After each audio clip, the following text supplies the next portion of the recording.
ಈ ಓವರಾಲ್ ಪ್ರಕರಣ ವಿಚಾರಕ್ಕೆ ಸಂಬಂಧಪಟ್ಟಂತೆ ಯಾವ ರೀತಿ ನೋಡ್ತೀರಿ ಅಂತ? ಯಾಕೆಂದ್ರೆ ಅಶಾಂತಿ ಅವತ್ತು ಸೃಷ್ಟಿ ಮಾಡಿರಲಿಲ್ಲ ಅಂದ್ರೆ ಭಾನುವಾರ ಸಂಜೆ 7 ಗಂಟೆಗೆ ಆ 4 ಜನ ಪುಂಡರು ಕಲ್ಲು ಹೊಡಿಲಿಲ್ಲ ಅಂದಿದ್ರೆ ಇಷ್ಟು ದೊಡ್ಡ ಮಟ್ಟಿಗೆ ಇಶ್ಯೂ ಆಗ್ತಿರಲಿಲ್ಲ. ಒಂದು ಯಾವ ರೀತಿ ನೋಡ್ತೀರಾ ಅನ್ನೋದು, ಇನ್ನೊಂದು ಜೊತೆಗೆ ಧರ್ಮ ಸಂಕಷ್ಟದಲ್ಲಿ ಸರ್ಕಾರ ಸಿಕ್ಕಾಕೊಂಡಿದೆಯಾ ಅಂತ. ಯಾಕೆಂದ್ರೆ ಹಲವು ಎಕ್ಸಾಂಪಲ್ ಈಗಿನ ಬೆಳವಣಿಗೆಯಲ್ಲಿ ನಾವೇ ನೋಡ್ತಾ ಇದ್ದೀವಿ. ಧರ್ಮಸ್ಥಳ ವಿಚಾರ, ಜೊತೆಗೆ ಮೈಸೂರು ಚಾಮುಂಡಿ ಚಲೋ ಮಾಡ್ತಾರೆ ಬಿಜೆಪಿ ನಾಯಕರು. ಸರ್ಕಾರದ ವೈಫಲ್ಯವನ್ನ ಎತ್ತಿ ಹಿಡಿಯೋದ್ರಲ್ಲಿ ವಿಪಕ್ಷ ಒಂದು ರೀತಿಯಾಗಿ ಸಕ್ಸಸ್ ಆದ್ರೂ ಸರ್ಕಾರ ಇದನ್ನ ಡಿಫೆಂಡ್ ಮಾಡ್ಕೊಳ್ಳೋದ್ರಲ್ಲೇ ಮುಳುಗೋಗಿದೆ. ಅಭಿವೃದ್ಧಿ ಕುಂಠಿತ ಆಗ್ತಾ ಇದೆ, ಆ ಕಡೆ ಗಮನನೇ ಹರಿಸ್ತಿಲ್ಲ ಅನ್ನೋದು. ಈ ರೀತಿಯಾಗಿ ಸಾಲು ಸಾಲು ಪ್ರಶ್ನೆಗಳು ಮುಡ್ತವೆ ಸರ್. ನಾವು ನಿನ್ನೆ ಪವರ್ ಫೋಕಸಲ್ಲಿ ಹೇಳಿದ್ವಿ, ಸರ್ಕಾರದ ವೈಫಲ್ಯತೆ ಇದರಲ್ಲಿ ಏನೇನಿದೆ ಆ್ಯಂಡ್ ಜವಾಬ್ದಾರಿ ಏನಿದೆ ಅಂತ ಹೇಳಿದ್ವಿ. ಬಟ್ ಇವತ್ತು ವಿರೋಧ ಪಕ್ಷ ಏನು ಅಂತ ನಮಗೆ ತೋರಿಸ್ಕೊಟ್ಟಿದೆ. Irresponsible statements, irresponsible politicians. ಏನು ಮಾತಾಡ್ತಾ ಇದ್ದೀವಿ, ಎಲ್ಲಿ ಮಾತಾಡ್ತಾ ಇದ್ದೀವಿ, ಹೇಗೆ ಮಾತಾಡಬೇಕು, ನಮ್ಮ ಜವಾಬ್ದಾರಿ ಏನು, ಭಾರತ ದೇಶದ ನರೇಂದ್ರ ಮೋದಿಯವರ ಪಕ್ಷ ಅಂತ ಹೇಳ್ತಾ ಇರುವ ಬಿ ಜೆ ಪಿಯ ನಾವು ಮಾತಾಡಬೇಕಾಗಿದ್ದಂಥ ಸ್ಥಿತಿ ಎಲ್ಲಿದೆ, ಹೆಂಗಿದೆ ಅಂತ ಕೇಳ್ಕೊಬೇಕಿತ್ತು, ಅವ್ರು ತಿಳ್ಕೊಬೇಕಿತ್ತು. ಅವರು ಪ್ರಧಾನಮಂತ್ರಿ ಮೋದಿ ಆಗಲಿ, ಅವರು ದೇಶದ ಎಲ್ಲರ ಪ್ರಧಾನಮಂತ್ರಿ. ಕಲ್ಲು ಹೊಡೆದವರ ಪ್ರಧಾನಮಂತ್ರಿ, ಬಾವುಟ ತೆಗೆದವರ ಪ್ರಧಾನಮಂತ್ರಿ, ಬಾವುಟ ಪ್ರತಿಭಟನೆ ಮಾಡಿದವರ ಪ್ರಧಾನಮಂತ್ರಿ, ಎಲ್ಲರದು ಪ್ರಧಾನಮಂತ್ರಿ ಅವರೇ. ಇವತ್ತಿನ ಸ್ಪೀಚಸ್ ಇದೆ ಅಲ್ವಾ, ನೇಪಾಳ ನೋಡಿದ್ರಲ್ಲ ನಾವು. ಈಗ ಅದಕ್ಕಿಂತ ಮುಂಚಿನ ಸ್ಟೋರಿಯನ್ನು ನಾವು ನೇಪಾಳ ಸ್ಟೋರಿನ, ನಮಗೆ ಒಂದು ಸಿಸ್ಟಮ್ ಫೇಲ್ಸ್ ಆದರೆ ಒಂದು ಪವರ್ ಉತ್ಪತ್ತಿ ಆಗುತ್ತೆ ತನ್ನಿಂದ ತಾನೇ. ಆ ಸಿಸ್ಟಮನ್ನು ರೀಇನ್ಸ್ಟೇಟ್ ಮಾಡಲಿಕ್ಕೆ ಅಂತ ಹೇಳೋದಕ್ಕೆ ನೇಪಾಳ ಇವತ್ತು ಬೆಸ್ಟ್ ಎಕ್ಸಾಂಪಲ್ ಆಗಿದೆ.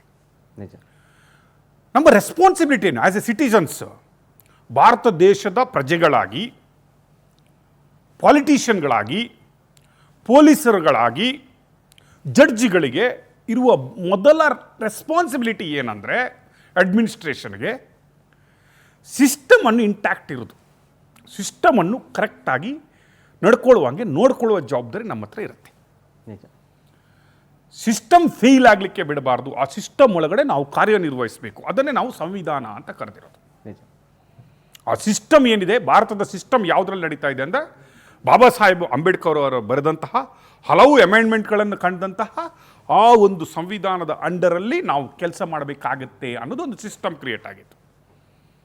ಆದರೆ ಇವತ್ತು ಸರ್ಕಾರವೂ ಸಿಸ್ಟಮ್ ಬಿಟ್ಟು ಕೆಲಸ ಮಾಡ್ತಾ ಇದೆ, ವಿರೋಧ ಪಕ್ಷವೂ ಇವತ್ತು ಸಿಸ್ಟಮ್ ಬಿಟ್ಟು ಕೆಲಸ ಮಾಡ್ತಾ ಇದೆ.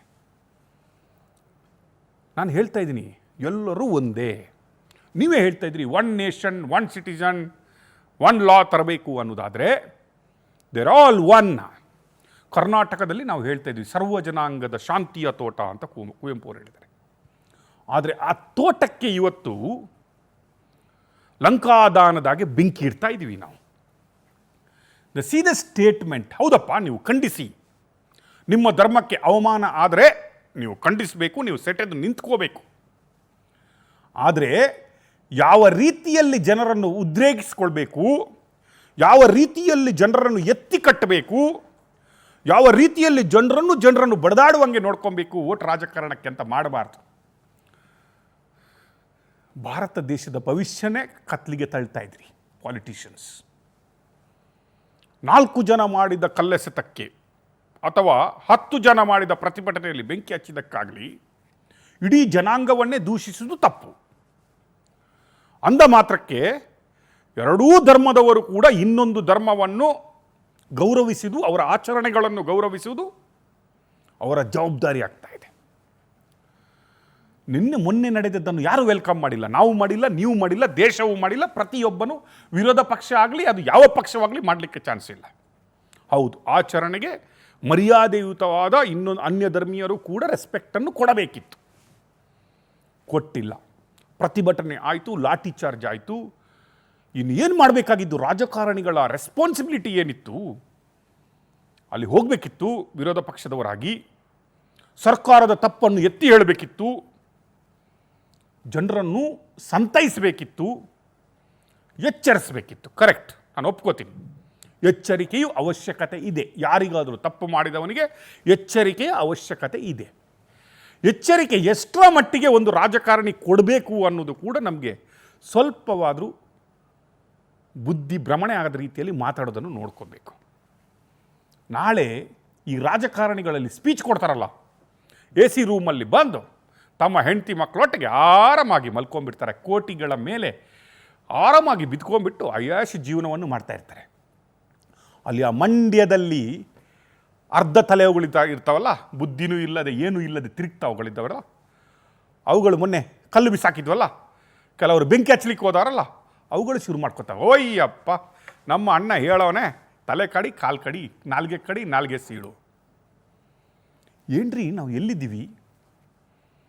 ಯಾವ ರೀತಿಯ ಓಪನ್ ಭಾಷಣಗಳನ್ನು ನೀವು ಮಾಡ್ತಾ ಇದ್ದೀರಿ? ಯಾವ ರೀತಿಯಲ್ಲಿ ಜನರನ್ನು ಒಬ್ರಿಗೊಬ್ರಿಗೆ ನೀವು ಎತ್ಕಟ್ತಾ ಇದ್ದೀರಿ? ನಾನು ನಿನ್ನೆನೇ ಹೇಳಿದೆ, ನಿಮಗೆ ಬೇಕಾಗಿದ್ದು ಇನ್ನೊಂದು ಕರಾವಳಿಯ ಅಥವಾ ಇನ್ನೊಂದು ಶಾಂತಿಯುತವಾದ ಮಂಡ್ಯವ ಅಂತ. ಸಕ್ಸೀಡೆಡ್, ಎರಡೂ ಪಕ್ಷದವರು ಕರಾವಳಿಗಳಲ್ಲಿ ಸಕ್ಸೀಡ್ ಆಗಿಬಿಟ್ರಿ. ರಾಜಕಾರಣದಲ್ಲಿ ಅದನ್ನು ವೋಟ್ ಬ್ಯಾಂಕಿಂಗ್ ಆಗಿ ಕನ್ವರ್ಟ್ ಮಾಡ್ಕೊಂಡ್ಬಿಟ್ರಿ. ಈಗ ಅದನ್ನು ಮಂಡ್ಯಕ್ಕೆ ತಂದುಬಿಟ್ಟು ಯಾವ ಗಂಡಸ್ತನವನ್ನು ನಾವು ಮೆರಿಬೇಕಂತ ಹೋಗ್ತಾ ಇದ್ದೀವಿ ಅಂತ ನಮಗೆ ಗೊತ್ತಿಲ್ಲ. ವಿರೋಧ ಪಕ್ಷವಾಗಿ ನೀವು ಮಾಡಬೇಕಿತ್ತು, ಹೋಗಲೇಬೇಕಿತ್ತು, ಖಂಡಿಸಬೇಕಿತ್ತು, ಅನ್ಯಾಯ ಆದ ಜನಗಳೊಟ್ಟಿಗೆ ಧರ್ಮದೊಟ್ಟಿಗೆ ನಿಂತ್ಕೊಬೇಕಿತ್ತು. ಅಂದ ಮಾತ್ರಕ್ಕೆ ನೀವು ಮಾಡುವ ಆ ಭಾಷಣಗಡಿ ಇದೆ ಅಲ್ವಾ, ದೇಶವನ್ನು, ಜನರವನ್ನು, ಧರ್ಮವನ್ನು ದಾರಿ ತಪ್ಪಿಸುವ ರೀತಿಯಲ್ಲಿರಬಾರ್ದು. ಅದು ಯಾರೇ ಆಗಲಿ, ನಾನು ಹಿಂದೂ, ನಾನು RSS ಬಂದಿದ್ದೀನಿ, ನಾನು ಎಲ್ಲದೂ ಬಂದೆ, ಅದಕ್ಕೊಂದು ಲಿಮಿಟೇಷನ್ ಇದೆ. ನಿಜ ನಿಜ. ಧರ್ಮಕ್ಕಿಂತಲೂ ಎಲ್ಲಕ್ಕಿಂತಲೂ ಮೊದಲು ನಮ್ಮ ದೇಶ ಅನ್ನೋದನ್ನು ನಾವು, ದೇಶ ಇದ್ರೆ ತಾನೇ ಧರ್ಮ, ಹೌದು, ದೇಶ ಉಳಿದ್ರೆ ತಾನೇ ನಾವು, ನಿಜ. ದೇಶ ಉಳಿದ್ರೆ ತಾನೇ ನೀವು ಪಾಲಿಟಿಷಿಯನ್ಸ್. ನಿಜ. ದೇಶ ಉಳಿಸುವ, ರಾಜ್ಯ ಉಳಿಸುವ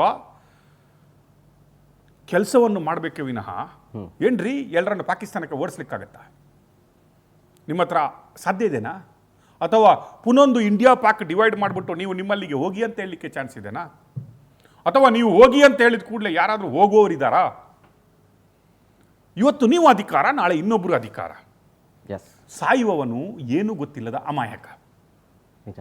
ಬಟ್ ಓವರ್ ಆಲ್ ಆಗಿ ಇದು ಒಂದಾಗಲ್ಲ. ಆದರೆ ಮತ್ತೊಂದು ಕಡೆ ಕಾಂಗ್ರೆಸ್ ಸರ್ಕಾರ ಬಂದಾಗಿಂದಲೂ ಕೂಡ ಒಂದಿಲ್ಲೊಂದು ಸಂಕಷ್ಟವನ್ನ ಎದುರಿಸ್ತಾನೆ ಇದೆ. ಒಂದ್ ಕಡೆ ಧರ್ಮಸ್ಥಳ ಕೇಸ್ ಆಯಿತು, ಅದಾದಮೇಲೆ ಮೈಸೂರಿನಲ್ಲಿ ದಸರಾ ಉದ್ಘಾಟಕರನ್ನ ಬದಲಾಯಿಸಬೇಕು ಅನ್ನೋ ವಿಚಾರ, ಅದನ್ನೇ ಬಿಜೆಪಿ ಕೂಡ ಎನ್ಕ್ಯಾಶ್ ಮಾಡ್ಕೊಂಡಿದ್ದು. ಧರ್ಮಸ್ಥಳ ಚಲೋ, ಜೊತೆಗೆ ಮೈಸೂರು ಚಲೋ, ಈಗ ಮದ್ದೂರು ಚಲೋ.